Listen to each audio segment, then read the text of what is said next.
Hi, Lifespans class. This is Dr. Ang. I am checking in with you. I'm giving you your weekly video. So this is going to be a welcome video to week 6. And it's such an amazing evening. I wanted to record this outside here on my deck, but I hope that the noise is giving you those summer vibes, but not distracting. So hopefully you can hear me. Just wanted to say good job on getting your exam taken. I believe last I checked, and it is right now as I'm recording this, it's just a little before 9:30, and I think there was only one student that has yet to take it. So the majority of you have tackled that exam, and I greatly appreciate that. So give me your feedback too. If you want to email me and let me know, was that too big of a window having all week? Did you like that? Did you like the format and the way that flowed? If there's anything that you see that you want, that you'd like to see if we could do different, I'm open to suggestions. This is just a little bit of a different semester and format of delivering this course. That's normally, traditionally, it's always a on-ground, face-to-face course. So as we transition to a online offering, I want to make sure that it's good for you in a good environment for you as a student. So communicate with me if there's anything I can do to help you with that. So this week, coming into week 6, we are looking at, I don't know if you can hear that in the background, it's fireworks. It's super cool. But happy 4th of July, by the way. This week, though, we are looking at, so June 29th through July 5th, is going to be week 6, chapters 11 and 12. And we're going to be tackling the reflection paper number 5. Will be due Sunday at midnight.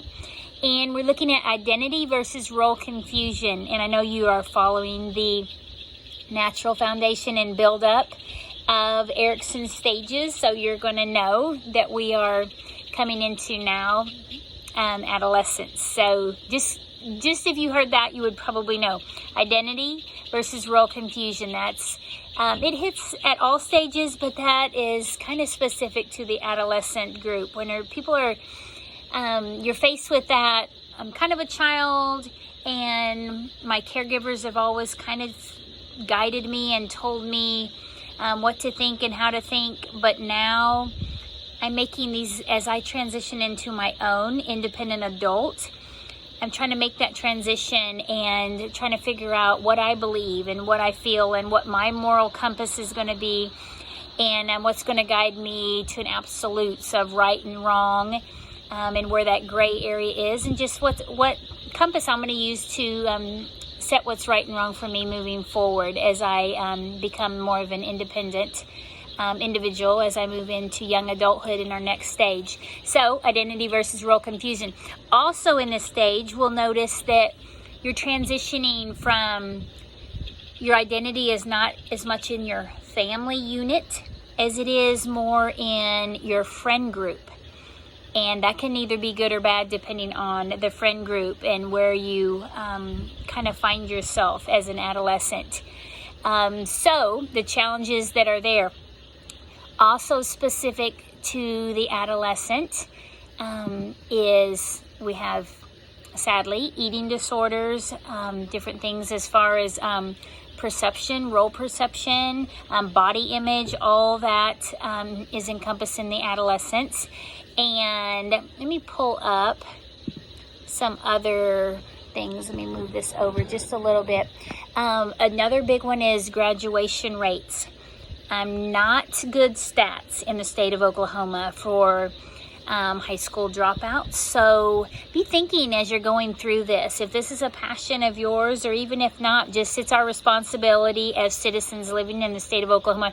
Why do we have such high adolescent dropout for high school dropout rates? Because along with that, coupled with that, sadly, is we also have a high percentage of teenage pregnancies.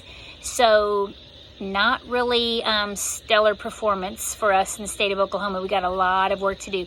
Coming from me, my profession is nursing, and then specifically pediatric nursing. This is definitely a hot topic for me. I want to, and I'm diving in to try to find out how we can help our teens in the state of Oklahoma, support them, set the goals out there, and provide the education that they need in a lot of different areas. Also, substance abuse. All of these, sadly, kind of are leading and feeding into one another, because often if you find one, you're going to also find the other. So if we have a history of substance abuse, often it leads into teenage pregnancies and leads into high school dropouts, and it just feeds in then to the level of poverty that we're going to find out with the working adults, or the lack of working adults in adulthood that will be in future weeks. So it just all stares and builds on each other. So that's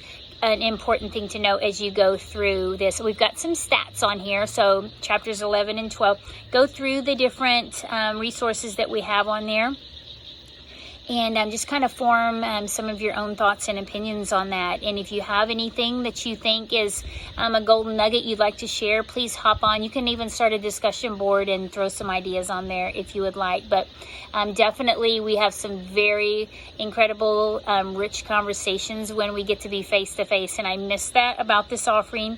But just as you work independently, kind of explore that again, as each of us are coming from different degree paths and career paths. So kind of look at it through your own specific lenses and give me your take on that, if you don't mind.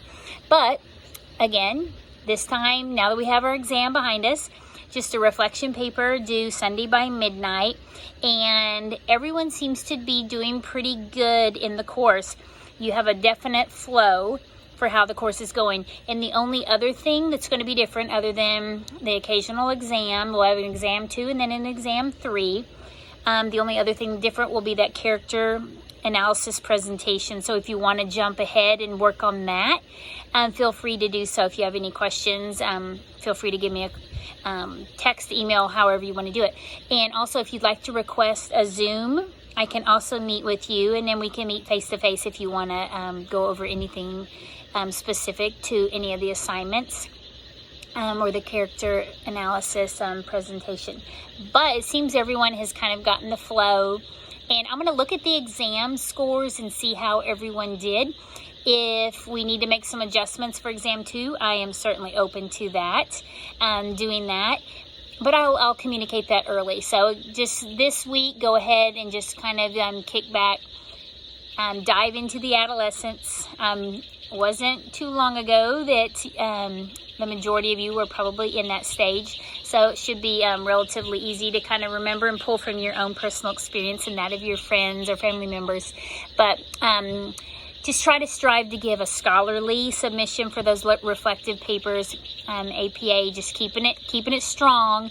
Occasionally I'll have a student will come in and just kind of maybe define the stage by Erikson, and that's not really the overall goal of that assignment. It's to find an example and be able to apply that to someone that you know you're familiar with, or someone you even just observe. But just kind of let us see what that looked like when you apply that, and that you can identify that in someone. So we're kind of pulling the information and the knowledge off the paper or off of the resources that you see in the textbook or on Harvey, and we want to make it come alive. Like, what does this actually look like? And be able to identify that. So have a super week. This week will be capped by 4th of July, so have a very safe and fun 4th of July. You might want to plan a little bit ahead of time if you have a busy weekend ahead, and go ahead and submit your reflective paper later this week, if that works into your schedule, knowing that 4th of July is this weekend. But have a safe and fun weekend, and I will talk to you again with another video on Sunday. Have a great week. Bye-bye.